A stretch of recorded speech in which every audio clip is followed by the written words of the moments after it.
KaraokeBooks. Ivanhoe. Written by Walter Scott. Audiobook. Chapter 37. Stern was the law which bade its vitries leave, at human woes with human hearts to grieve. Stern was the law, which at the winning while of frank and harmless mirth forbade to smile, but sterner still, when high the iron rod of tyrant power she shook, and called that power of God. The Middle Ages. The tribunal, erected for the trial of the innocent and unhappy Rebecca, occupied the dais or elevated part of the upper end of the great hall, a platform, which we have already described as the place of honor, destined to be occupied by the most distinguished inhabitants or guests of an ancient mansion. On an elevated seat, directly before the accused, sat the Grand Master of the Temple, in full and ample robes of flowing white, holding in his hand the mystic staff, which bore the symbol of the order. At his feet was placed a table, occupied by two scribes, chaplains of the order, whose duty it was to reduce to formal record the proceedings of the day. The black dresses, bare scalps, and demure looks of these churchmen formed a strong contrast to the warlike appearance of the knights who attended, either as residing in the preceptory, or as come thither to attend upon their Grand Master. The preceptors, of whom there were 4 present, occupied seats lower in height, and somewhat drawn back behind that of their superior, and the knights, who enjoyed no such rank in the order, were placed on benches still lower, and preserving the same distance from the preceptors as these from the Grand Master. Behind them, but still upon the dais or elevated portion of the hall, stood the esquires of the order, in white dresses of an inferior quality.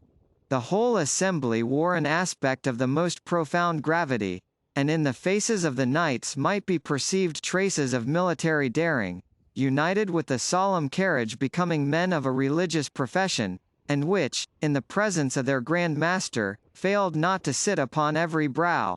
The remaining and lower part of the hall was filled with guards, holding partisans, and with other attendants whom curiosity had drawn thither, to see at once a Grand Master and a Jewish sorceress.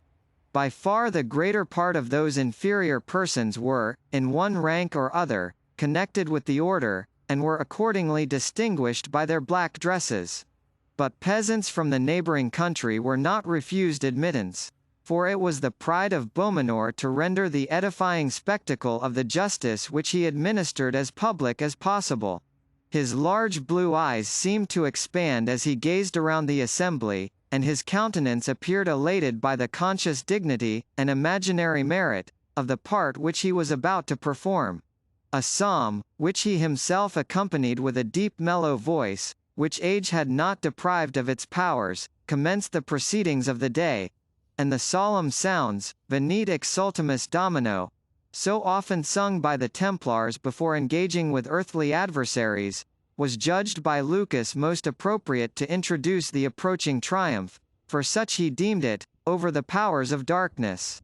The deep prolonged notes, raised by 100 masculine voices accustomed to combine in the choral chant, arose to the vaulted roof of the hall, and rolled on amongst its arches with the pleasing yet solemn sound of the rushing of mighty waters. When the sounds ceased, the Grand Master glanced his eye slowly around the circle, and observed that the seat of one of the preceptors was vacant. Brian de Bois Gilbert, by whom it had been occupied, had left his place, and was now standing near the extreme corner of one of the benches occupied by the knights companions of the temple, one hand extending his long mantle, so as in some degree to hide his face, while the other held his cross-handled sword, with the point of which, sheathed as it was, he was slowly drawing lines upon the oaken floor. "Unhappy man," said the Grand Master, after favouring him with a glance of compassion. "Thou seest, Conrade, how this holy work distresses him. To this can the light look of woman, aided by the prince of the powers of this world, bring a valiant and worthy knight. Seest thou he cannot look upon us, he cannot look upon her, and who knows by what impulse from his tormentor his hand forms these cabalistic lines upon the floor. It may be our life and safety are thus aimed at, but we spit at and defy the foul enemy. Semper Leo Percutiator. This was communicated apart to his confidential follower, Conrad Montfichet. The Grand Master then raised his voice, and addressed the assembly. Reverend and valiant men, knights, preceptors, and companions of this holy order, my brethren and my children, you also, well-born and pious esquires, who aspire to wear this holy cross, and you also, Christian brethren, of every degree, be it known to you, that it is not defect of power in us which hath occasioned the assembling of this congregation. For, however unworthy in our person, yet to us is committed, with this batoon, full power to judge and to try all that regards the weal of this our holy order. Holy Saint Bernard, in the rule of our knightly and religious profession, hath said, in the 59th capital, that he would not that brethren be called together in council, save at the will and command of the Master, leaving it free to us, as to those more worthy fathers who have preceded us in this our office, to judge, as well of the occasion as of the time and place in which a chapter of the whole order, or of any part thereof, may be convoked. Also, in all such chapters, it is our duty to hear the advice of our brethren, and to proceed according to our own pleasure. But when the raging wolf hath made an inroad upon the flock, and carried off one member thereof, it is the duty of the kind shepherd to call his comrades together, that with bows and slings they may quell the invader, according to our well-known rule, that the lion is ever to be beaten down. We have therefore summoned to our presence a Jewish woman, by name Rebecca, daughter of Isaac of York, a woman infamous for sortileges and for witcheries, whereby she hath maddened the blood, and besotted the brain, not of a churl, but of a knight, not of a secular knight, but of one devoted to the service of the holy temple, not of a knight companion, but of a preceptor of our order, first in honor as in place. Our brother, Brian de Bois Gilbert, is well known to ourselves, and to all degrees who now hear me, as a true and zealous champion of the cross, by whose arm many deeds of valor have been wrought in the Holy Land, and the holy places purified from pollution by the blood of those infidels who defiled them. Neither have our brother's sagacity and prudence been less in repute among his brethren than his valor and discipline, insomuch, that knights, both in eastern and western lands, have named de Bois Gilbert as one who may well be put in nomination as successor to this batoon, when it shall please heaven to release us from the toil of bearing it. If we were told that such a man, so honored, and so honorable, suddenly casting away regard for his character, his vows, his brethren, and his prospects, had associated to himself a Jewish damsel, wandered in this lewd company, through solitary places, defended her person in preference to his own, and, finally, was so utterly blinded and besotted by his folly, as to bring her even to one of our own preceptories, what should we say but that the noble knight was possessed by some evil demon, or influenced by some wicked spell? If we could suppose it otherwise, think not rank, valor, high repute, or any earthly consideration, should prevent us from visiting him with punishment, that the evil thing might be removed, even according to the text, Auferte malum ex vobis. For various and heinous are the acts of transgression against the rule of our blessed order in this lamentable history. Saint, he hath walked according to his proper will, contrary to capital, quod nullus juxta proprium voluntatem instat, d. He hath held communication with an excommunicated person, capital, ut fraters non participant cum excommunicatus, and therefore hath a portion in anathema maranatha, d.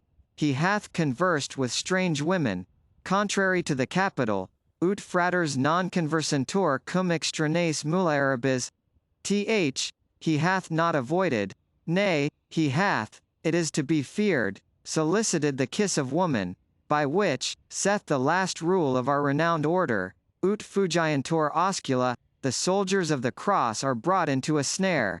For which heinous and multiplied guilt, Brian de Bois Gilbert should be cut off and cast out from our congregation, were he the right hand and right eye thereof. He paused. A low murmur went through the assembly. Some of the younger part, who had been inclined to smile at the statute de osculis fugindices, became now grave enough, and anxiously waited what the Grand Master was next to propose. Such, he said, and so great should indeed be the punishment of a Knight Templar, who wilfully offended against the rules of his order in such weighty points.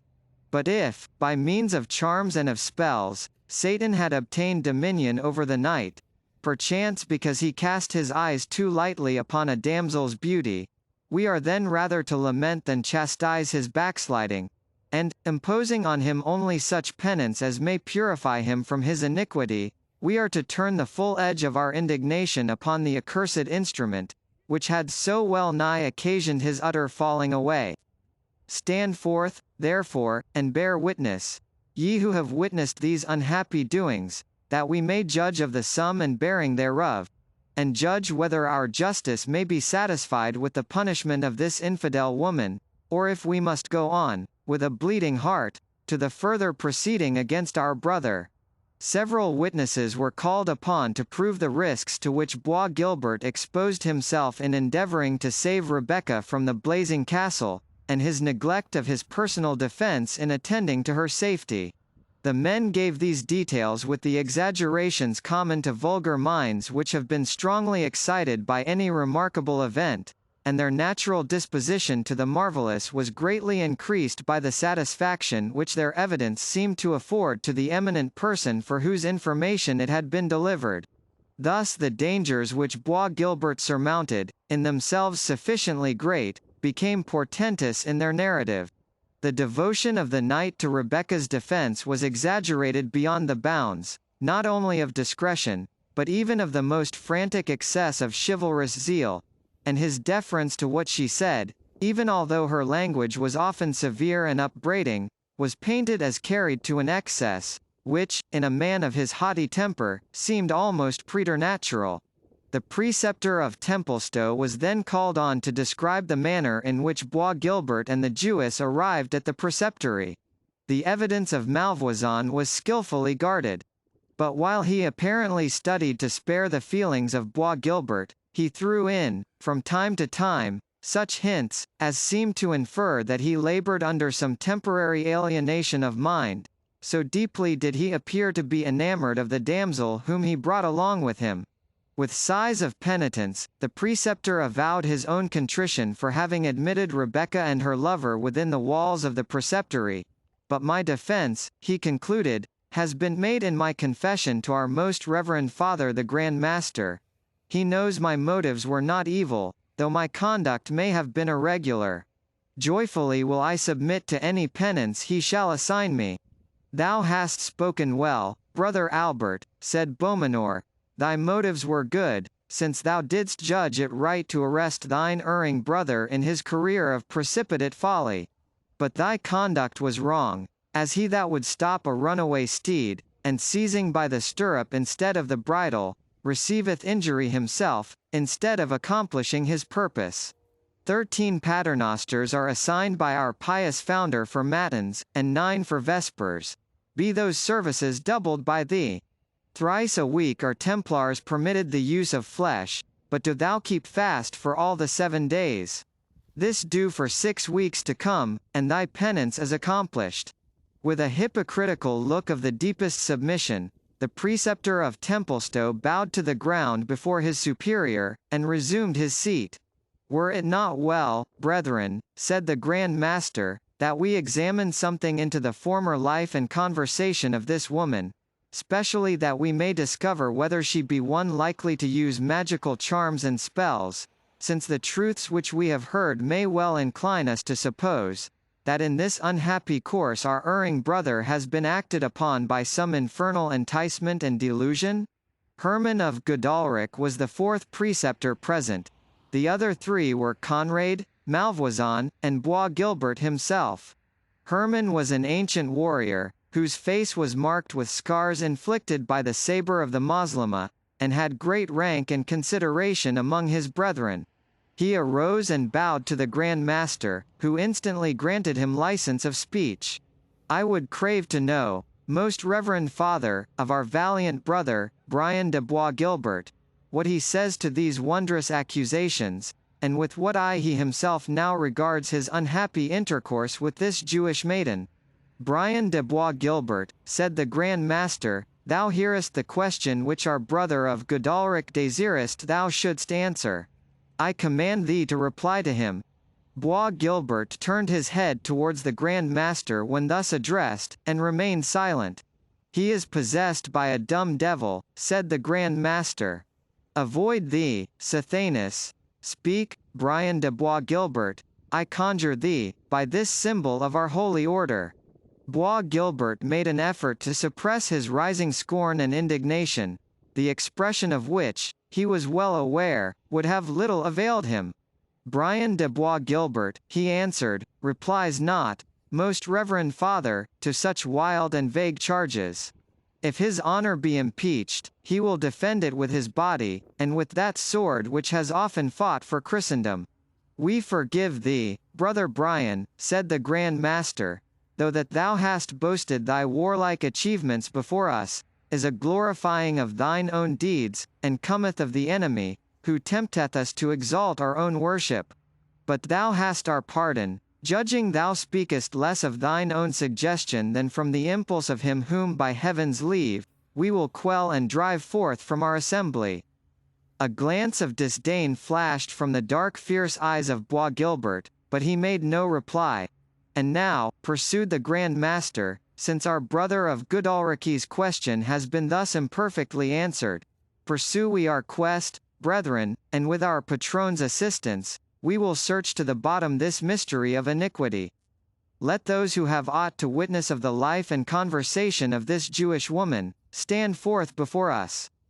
There was a bustle in the lower part of the hall, and when the Grand Master inquired the reason, it was replied, there was in the crowd a bedridden man, whom the prisoner had restored to the perfect use of his limbs, by a miraculous balsam. The poor peasant, a Saxon by birth, was dragged forward to the bar, terrified at the penal consequences which he might have incurred by the guilt of having been cured of the palsy by a Jewish damsel. Perfectly cured he certainly was not, for he supported himself forward on crutches to give evidence. Most unwilling was his testimony, and given with many tears, but he admitted that 2 years since, when residing at York, he was suddenly afflicted with a sore disease, while laboring for Isaac the rich Jew, in his vocation of a joiner, that he had been unable to stir from his bed until the remedies applied by Rebecca's directions, and especially a warming and spicy-smelling balsam, had in some degree restored him to the use of his limbs. Moreover, he said, she had given him a pot of that precious ointment, and furnished him with a piece of money withal, to return to the house of his father, near to Templestowe. And may it please your gracious reverence, said the man, I cannot think the damsel meant harm by me, though she hath the ill hap to be a Jewess. For even when I used her remedy, I said the Pater and the Creed, and it never operated a whit less kindly. Peace, slave, said the Grand Master, and begone. It well suits brutes like thee to be tampering and trinketing with hellish cures, and to be giving your labor to the sons of mischief. I tell thee, the fiend can impose diseases for the very purpose of removing them, in order to bring into credit some diabolical fashion of cure. Hast thou that unguent of which thou speakest? The peasant, fumbling in his bosom with a trembling hand, produced a small box, bearing some Hebrew characters on the lid, which was, with most of the audience, a sure proof that the devil had stood apothecary. Beaumenor, after crossing himself, took the box into his hand, and, learned in most of the Eastern tongues, read with ease the motto on the lid, the Lion of the tribe of Judah hath conquered. Strange powers of Sathanas, said he, which can convert Scripture into blasphemy, mingling poison with our necessary food. Is there no leech here who can tell us the ingredients of this mystic unguent? 2 mediciners, as they called themselves, the one a monk, the other a barber, appeared, and avouched they knew nothing of the materials, excepting that they savoured of myrrh and camphire, which they took to be oriental herbs. But with the true professional hatred to a successful practitioner of their art, they insinuated that, since the medicine was beyond their own knowledge, it must necessarily have been compounded from an unlawful and magical pharmacopoeia, since they themselves, though no conjurers, fully understood every branch of their art, so far as it might be exercised with the good faith of a Christian. When this medical research was ended, the Saxon peasant desired humbly to have back the medicine which he had found so salutary, but the Grand Master frowned severely at the request. "What is thy name, fellow?" said he to the cripple. "Hig, the son of Snell," answered the peasant. "Then Hig, son of Snell," said the Grand Master, "I tell thee it is better to be bedridden, than to accept the benefit of unbelievers' medicine that thou mayest arise and walk. Better to despoil infidels of their treasure by the strong hand, than to accept of them benevolent gifts, or do them service for wages. Go thou, and do as I have said." "Alack," said the peasant, "and it shall not displease your reverence, the lesson comes too late for me, for I am but a maimed man. But I will tell my two brethren, who serve the rich Rabbi Nathan ben Samuel, that your mastership says it is more lawful to rob him than to render him faithful service." "Out with the prating villain," said Beaumenor, who was not prepared to refute this practical application of his general maxim. Hig, the son of Snell, withdrew into the crowd, but, interested in the fate of his benefactress, lingered until he should learn her doom, even at the risk of again encountering the frown of that severe judge, the terror of which withered his very heart within him. At this period of the trial, the Grand Master commanded Rebecca to unveil herself. Opening her lips for the first time, she replied patiently, but with dignity, that it was not the wont of the daughters of her people to uncover their faces when alone in an assembly of strangers. The sweet tones of her voice, and the softness of her reply, impressed on the audience a sentiment of pity and sympathy.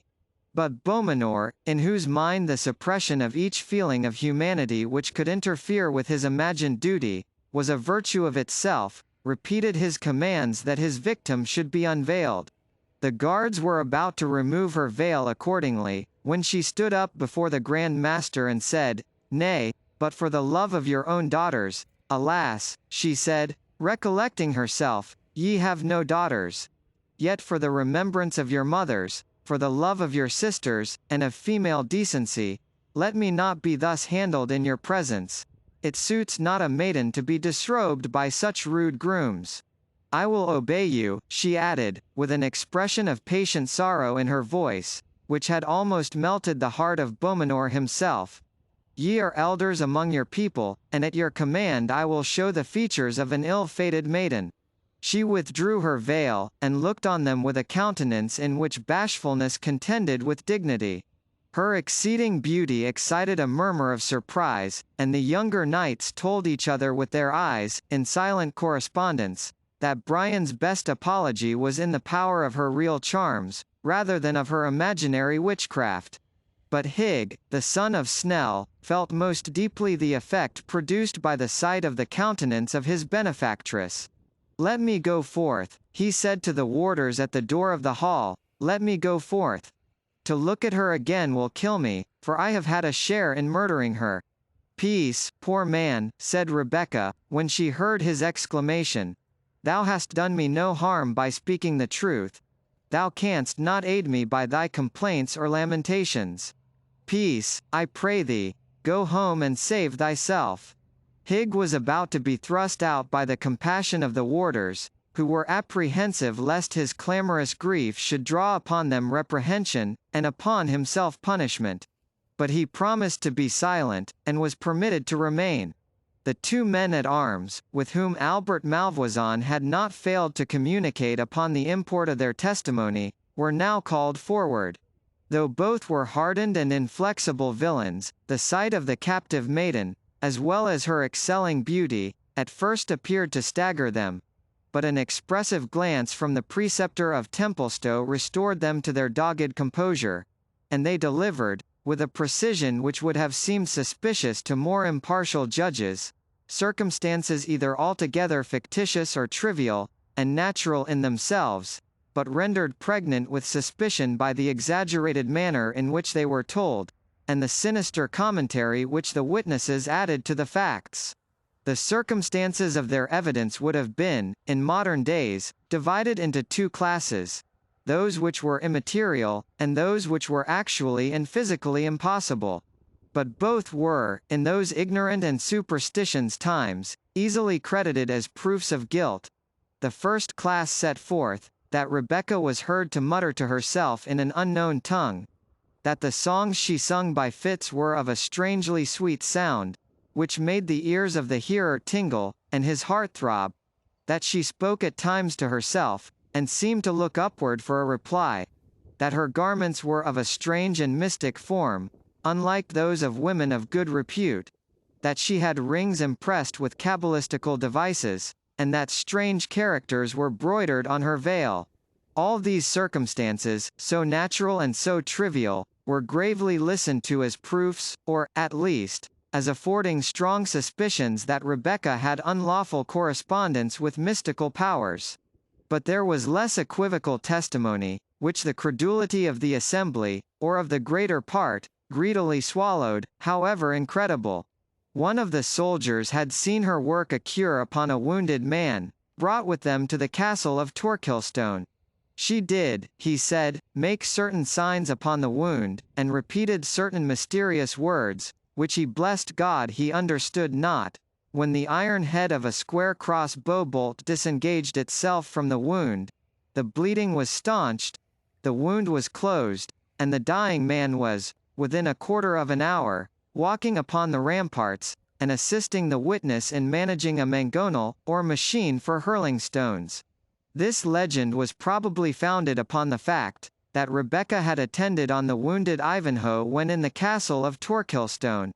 But it was the more difficult to dispute the accuracy of the witness, as, in order to produce real evidence in support of his verbal testimony, he drew from his pouch the very bolt-head, which, according to his story, had been miraculously extracted from the wound, and as the iron weighed a full ounce, it completely confirmed the tale, however marvellous.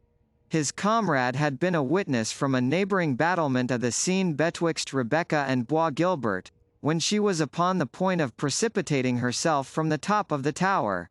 Not to be behind his companion, this fellow stated, that he had seen Rebecca perch herself upon the parapet of the turret, and there take the form of a milk-white swan, under which appearance she flitted 3 times round the castle of Torquilstone, then again settle on the turret, and once more assume the female form. Less than one half of this weighty evidence would have been sufficient to convict any old woman, poor and ugly, even though she had not been a Jewess. United with that fatal circumstance, the body of proof was too weighty for Rebecca's youth, though combined with the most exquisite beauty. The Grand Master had collected the suffrages, and now in a solemn tone demanded of Rebecca what she had to say against the sentence of condemnation, which he was about to pronounce. "To invoke your pity," said the lovely Jewess, with a voice somewhat tremulous with emotion, "would, I am aware, be as useless as I should hold it mean. To state that to relieve the sick and wounded of another religion, cannot be displeasing to the acknowledged founder of both our faiths, were also unavailing. To plead that many things which these men, whom may Heaven pardon, have spoken against me are impossible, would avail me but little, since you believe in their possibility, and still less would it advantage me to explain, that the peculiarities of my dress, language, and manners, are those of my people. I had well nigh said of my country, but alas! We have no country. Nor will I even vindicate myself at the expense of my oppressor, who stands there listening to the fictions and surmises which seem to convert the tyrant into the victim. God be judge between him and me. But rather would I submit to 10 such deaths as your pleasure may denounce against me, than listen to the suit which that man of Belial has urged upon me, friendless, defenceless, and his prisoner. But he is of your own faith, and his lightest affirmance would weigh down the most solemn protestations of the distressed Jewess. I will not therefore return to himself the charge brought against me, but to himself, yes, Brian de Bois Guilbert, to thyself I appeal, whether these accusations are not false. As monstrous and calumnious as they are deadly?" There was a pause. All eyes turned to Brain de Bois Guilbert. He was silent. "Speak," she said, "if thou art a man. If thou art a Christian, speak. I conjure thee, by the habit which thou dost wear, by the name thou dost inherit, by the knighthood thou dost vaunt, by the honour of thy mother, by the tomb and the bones of thy father, I conjure thee to say, are these things true? Answer her, brother," said the Grand Master, "if the enemy with whom thou dost wrestle will give thee power." In fact, Bois Guilbert seemed agitated by contending passions, which almost convulsed his features, and it was with a constrained voice that at last he replied, looking to Rebecca, "The scroll, the scroll." "Aye," said Beaumenor, "this is indeed testimony. The victim of her witcheries can only name the fatal scroll, the spell inscribed on which is, doubtless, the cause of his silence." But Rebecca put another interpretation on the words extorted as it were from Bois Guilbert, and glancing her eye upon the slip of parchment which she continued to hold in her hand, she read written thereupon in the Arabian character, "Demand a champion." The murmuring commentary which ran through the assembly at the strange reply of Bois Guilbert, gave Rebecca leisure to examine and instantly to destroy the scroll unobserved. When the whisper had ceased, the Grand Master spoke. "Rebecca, thou canst derive no benefit from the evidence of this unhappy knight, for whom, as we well perceive, the enemy is yet too powerful. Hast thou aught else to say?" "There is yet one chance of life left to me," said Rebecca, "even by your own fierce laws. Life has been miserable, miserable, at least, of late, but I will not cast away the gift of God, while he affords me the means of defending it. I deny this charge, I maintain my innocence, and I declare the falsehood of this accusation. I challenge the privilege of trial by combat, and will appear by my champion." "And who, Rebecca," replied the Grand Master, "will lay lance in rest for a sorceress? Who will be the champion of a Jewess?" "God will raise me up a champion," said Rebecca. "It cannot be that in merry England, the hospitable, the generous, the free, where so many are ready to peril their lives for honor, there will not be found one to fight for justice. But it is enough that I challenge the trial by combat, there lies my gage." She took her embroidered glove from her hand, and flung it down before the Grand Master with an air of mingled simplicity and dignity, which excited universal surprise and admiration.